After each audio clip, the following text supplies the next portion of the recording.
safety. Sue won't be with us tonight, but I want to help cover Sue's bases tonight. I got a little something to talk about tonight on Sue's topic. And it was perfect timing because this came up this week, and we're going to talk a little bit about shop safety. And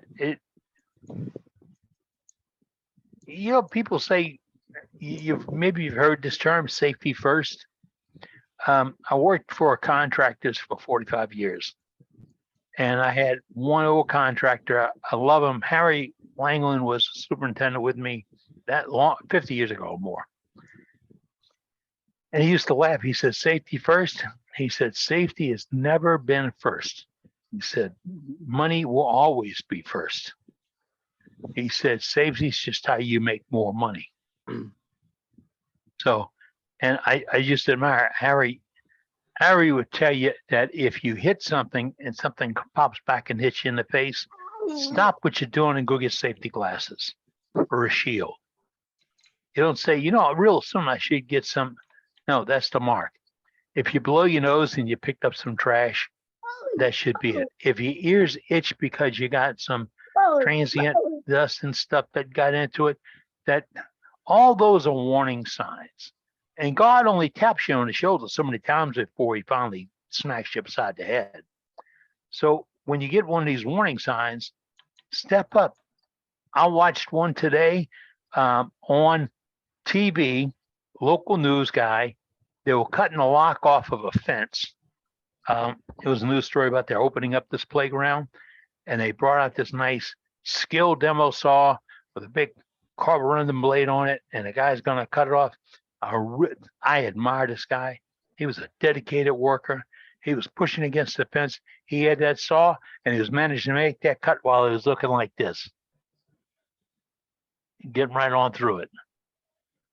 Now, I wouldn't have paid much attention to it, except he did have a shield on, and it was cocked up like that, in a safe position. I guess nobody told me you bring it down and you wipe it out. You'd see through it, and you could see the chain before you cut it. And they're trying to figure out why would he cut the lock when you could cut the link next to the lock?